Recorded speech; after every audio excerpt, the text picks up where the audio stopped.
Franz Reichelt, the parachute coat tragedy. Franz Reichelt was an Austrian tailor who moved to Paris. He dreamed of being an inventor. He was obsessed with making a parachute built into a coat to save pilots in the early, dangerous days of aviation. For years, he built prototypes and tested them again and again by putting his suit on dummies and dropping them from tall buildings around Paris. The results were almost always disappointing. The parachute did not open, or open too late, and the dummies hit the ground hard and broke apart. Despite the failures, Reichelt believed the problem was the lifeless dummies. He thought a real person could control the body and help the chute open. He insisted that if he tried it himself, it would work. In early 1912, he asked Paris officials for permission to test from the Eiffel Tower, saying he would use a dummy.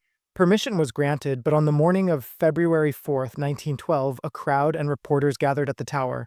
Reichelt wore the parachute suit himself and announced that he would jump. He said it would be a great step for aviation. He climbed to the first platform, about 57 meters high. In front of many onlookers, he stepped off. The suit failed to open in time. He fell and died on impact. The event was captured in photos and newsreel film and became major news across Europe. William Bullock, the rotary press that killed its maker. In the mid-19th century, American newspapers were growing fast, but technology lagged behind. William Bullock, a business-minded inventor, changed everything.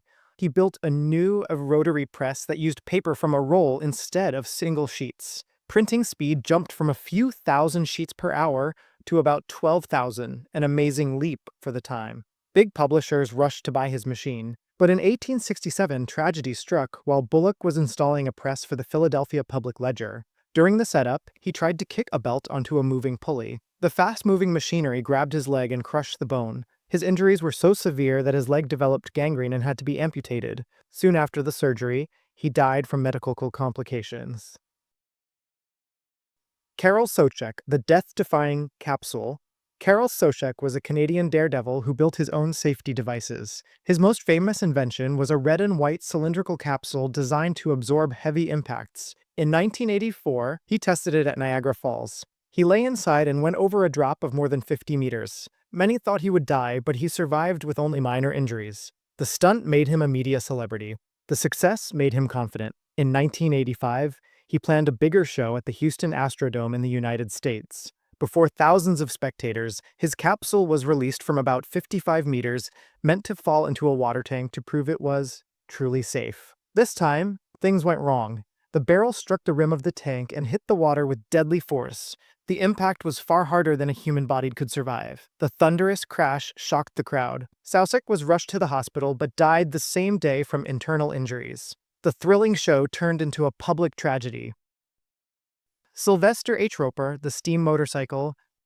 Sylvester H. Roper was an American inventor fascinated by steam power. He made many devices, guns, cartridges, and machinery, but his standout creation was the steam velocipede, one of the earliest ancestors of the modern motorcycle. In 1896, at age 72, he demonstrated his prototype at a bicycle track in Cambridge, Massachusetts. The machine had a small boiler on a metal frame and used steam pressure to drive the wheel. He rode the strange new machine, leaning forward over it. Witnesses said he rode smoothly at first and reached about 64 kilometers per hour, very fast for that era. Then, during the exhibition, he suddenly collapsed and the machine crashed in front of the crowd. When people ran to help, he was already dead. Doctors said he had suffered a sudden heart attack while riding, and the crash followed immediately after. Though he died on his invention, Roper's steam motorcycle is now honored as an early step toward modern motorbikes. The original survives in a museum. Horace Lawson Hunley, the Submarine H.L. Hunley. Horace Lawson Hunley was a lawyer and inventor who loved maritime technology. He was not a career soldier, but during the American Civil War, 1861 to 1865, he believed submarines could change naval warfare, so he funded and built a prototype. His vessel, the H.L. Hunley, was only about 12 meters long. The inside was cramped, and the crew turned the hand crank to spin the propeller, human power only. A spar torpedo mounted on the bow was meant to strike and sink enemy ships. Before combat, the Hunley had already sunk twice in fatal accidents that killed several crew members. Each time, the vessel was raised and repaired. Still, Hunley had faith. On October 15, 1863, he decided to go aboard himself to prove the boat was safe. The test became a disaster. Airing control systems failed and the submarine did not surface. When it was finally recovered a few days later in October 1863, Hunley and 7 crewmen were found dead at their stations, as if still performing their duties. Though he died, the Hunley was raised once more and repaired. In February 1864, it made history by sinking the USS Housatonic, becoming the first submarine ever to destroy an enemy ship. After that mission, however, the Hunley itself disappeared beneath the waves and was lost for more than a century. It was finally discovered in 1995 off the coast of Charleston, South Carolina, and raised in 2000. Today, it is preserved and displayed at the Warren Lash Conservation Center. Valerian Abakovsky, the Aerowagon. Valerian Abakovsky was a 25-year-old Russian inventor with a bold idea, the Aerowagon, a railcar driven by an airplane propeller engine mounted on the rear. He believed it could move important officials and guests at very high speed without a heavy steam locomotive. In July 1921, the Aerowagon was tested from Moscow to Tula. The outbound trip went smoothly, reaching a top speed of about 140 kilometers per hour, extremely fast for that time. Passengers were impressed. On the return trip, tragedy struck. The Aerowagon derailed at high speed. Abakovsky and 6 others died instantly, including government officials and foreign delegates riding with him. Donald Campbell, the Bluebird K7 Speedboat.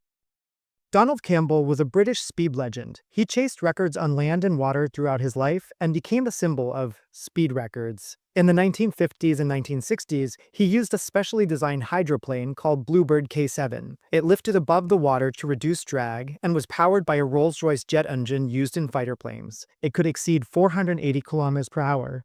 Campbell set several records, but he wanted more. He aimed to be the fastest man on both land and water. On January 4, 1967, at Coniston Watering, England, he tried to break the water speed record again. The first run was good. On the second, Bluebird K7 lost stability at over 500 kilometers per hour, flipped, and shattered across the lake. His body sank and was not recovered until 2001. Henry Winstanley, the Eddystone Lighthouse. Henry Winstanley was an architect, engineer, and inventor who loved the sea. He had lost several of his own ships to the dangerous Eddystone rocks off Plymouth. Driven by personal loss, he decided to build one of the world's first offshore lighthouses there. Construction began in 1696 and was completed in 1698. Its bright light warned passing ships, and many sailors survived because of it. In November 1703, Britain faced the Great Storm of 1703, one of the worst in its history. Winstanley, then 54, was inside the lighthouse inspecting it. He had declared he wanted to be with it in all weathers. That night, the storm's wind and waves smashed the lighthouse to pieces. It collapsed into the sea, taking Winstanley and the entire crew with it.